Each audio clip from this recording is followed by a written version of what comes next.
Yo, what's up? Welcome back to another episode of the SWUS. Continuing on with NFL Week 1, Vikes, Giants in the Meadowlands. Let's go. Welcome to the SWUS. The SWUS. SWUS. Hey, get the SWUS. All right, like I said, Minnesota's on the road at MetLife here. Giants are short home dogs, plus 1.5. It's plus 1.5 everywhere, too. This line's across the board. Total sitting at 41.5, depending on your sports book. So let's go ahead and get into this matchup. And we'll start by taking a look at the Vikings offense minus Kirk Cousins in the second chunk of last season, and it was pretty ugly passing-wise. They were without Kirk Cousins, they were 28th in passing DVOA, 24th in EPA per dropback, 25th in success rate per dropback. So is Sam Darnold the savior? Well, if you look at his numbers, it doesn't really indicate that.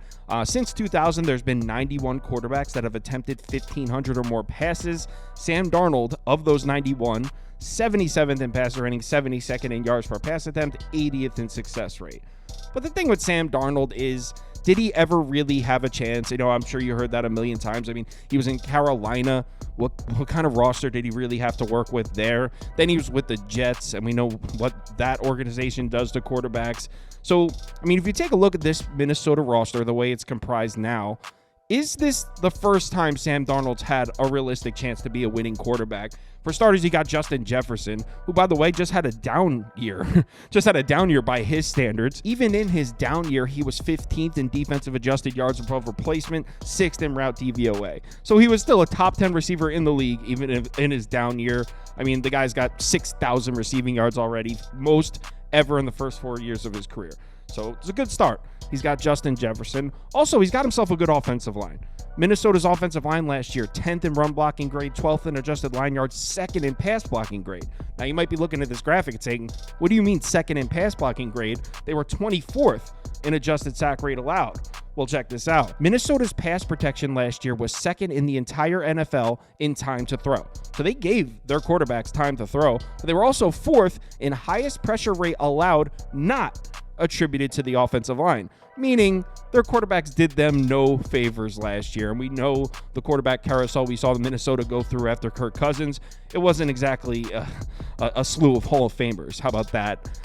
So in addition to having a good offensive line and a superstar, arguably the best wide receiver in the NFL, you've also got Jordan Addison. 10 touchdowns last year, led all rookie receivers, 7 touchdowns of 20-plus yards, developing into one of the most dangerous deep threats in the NFL. So you got a good offensive line, you got a superstar wide receiver, you got an emerging superstar deep threat. It's not a bad look for Sam Darnold. Now, we do have to point out that Justin Jefferson didn't do much in the 2022 wildcard game where they lost to this Giants team. It's just 7 catches, 47 yards in that game, but that was Wink Martindale's defense, and this new defense, Shane Bowen is the new defensive coordinator for the Giants. I'm not saying better or worse than Wink Martindale, certainly different. Wink Martindale blitzes a lot, press coverage, a lot of man coverage. That's not what we saw from Shane Bowen at Tennessee. I mean, he ran a much more conservative defense, 13th in zone frequency, 20th in man, so pretty balanced, 23rd in blitz rate, so he didn't blitz a lot. That's not what we've seen from these Giants defenses with Wink Martindale. And what were the results last year? Well, the Giants allowed 4.7 yards per carry on the ground. That's 28th in the NFL, 29th in run defense EPA, 29th in run defense DVOA. Their numbers against the pass weren't bad, but against the run, it was ugly. And you might look at this Vikings team and say, well, it doesn't matter because Minnesota can't run the ball. But hold on. Look what happened after Kirk Cousins got hurt. Yes, before Kirk Cousins got hurt, Vikings were throwing the ball. Kirk Cousins was having a career year. After he got hurt, the pass game went to shit, but they actually started running the ball. The carries per game upped from 20.6 to 25.3. Look at the rushing yards per game, 107.4 after Kirk Cousins, 4.24 yards per carry. So after Kirk Cousins got hurt, Minnesota's offense looked pretty bad, but they were running the ball a little bit. And head coach Kevin O'Connell might have added the perfect RB for what he's trying to do. So last year, Minnesota's RB rush attempts, 75% of them came under center, meaning not out of shotgun. Want to know who the second most successful running back was in all of football in carries from under center? Aaron Jones.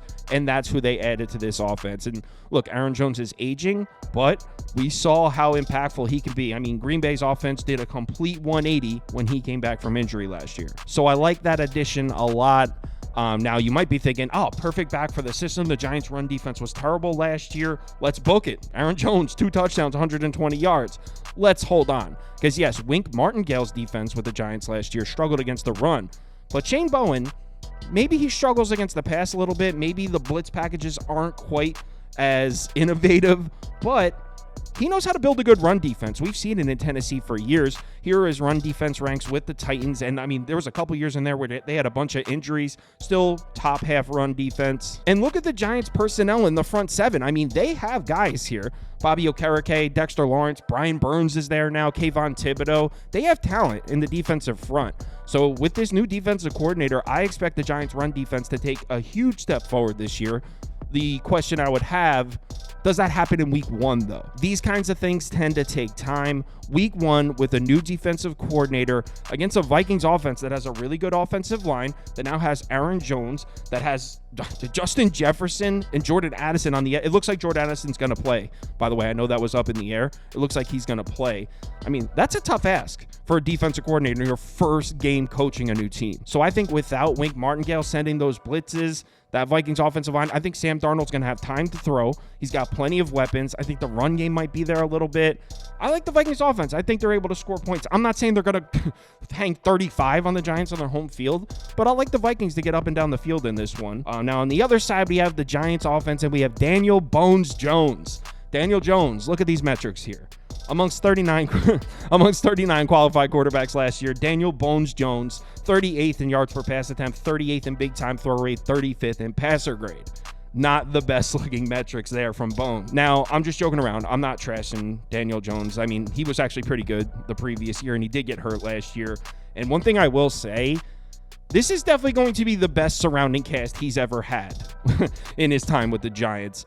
First of all, I'm sure you've heard they added Malik Neighbors in the NFL draft. Probably the best wide receiver in the draft. I mean, certainly explosive at LSU last year. Over 3,000 career receiving yards at LSU. Most in program history, and that program has some serious wide receivers that have gone through there. So definitely added a superstar weapon in the making here. But honestly, the lead story with this Giants offense shouldn't be Malik Neighbors. It should be the offensive line. They finally gave this dude some pieces. 3 new pieces on the offensive line.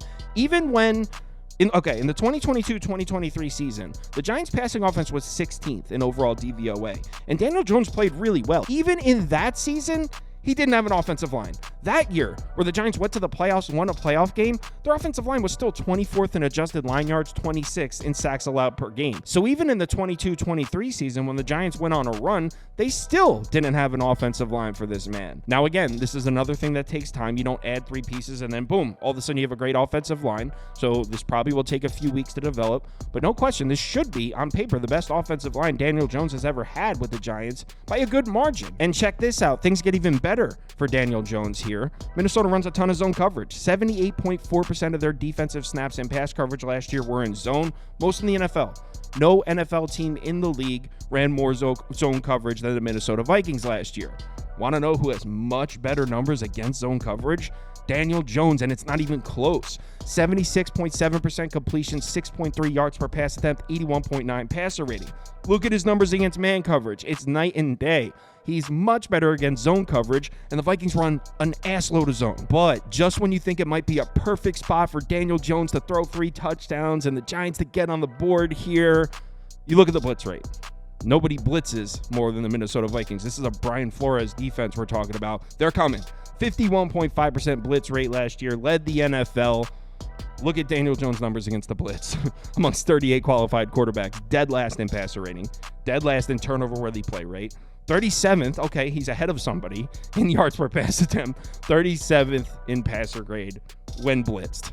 Daniel Bones Jones struggles with the blitz, to say the least, and the Minnesota Vikings blitz more than anyone in the league. And another thing that needs to be mentioned here, we'll bring the zone coverage numbers back up. Yeah, I mentioned how the Vikings run 78.4% zone coverage more than anyone else in the league, but they were pretty good at it last year. 4.92 yards per pass attempt allowed, 83 passer rating, one of the better zone coverages in the NFL. In fact, their pass defense was great last year.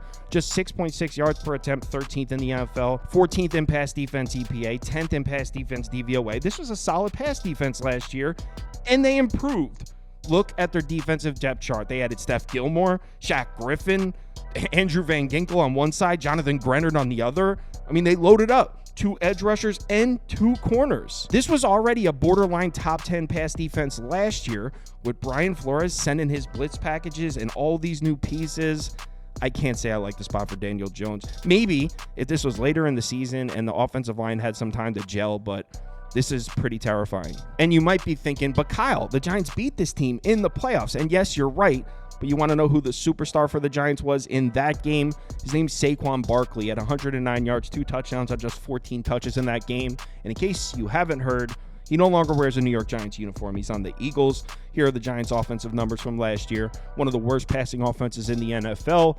Rushing numbers weren't too bad, 16th in yards per carry, but they played a very easy schedule because schedule-adjusted metrics has them at 31st and 31st. This was a very bad offense last year, and yes, I do expect them to improve. I like what they're doing. I like the offensive line moves. I do. I truly think they're headed in the right direction, but week 1 against a Vikings defense that I think everyone's sleeping on, I don't like it at all. And another thing I forgot to mention, I should have mentioned it earlier, what else does Daniel Jones like to do?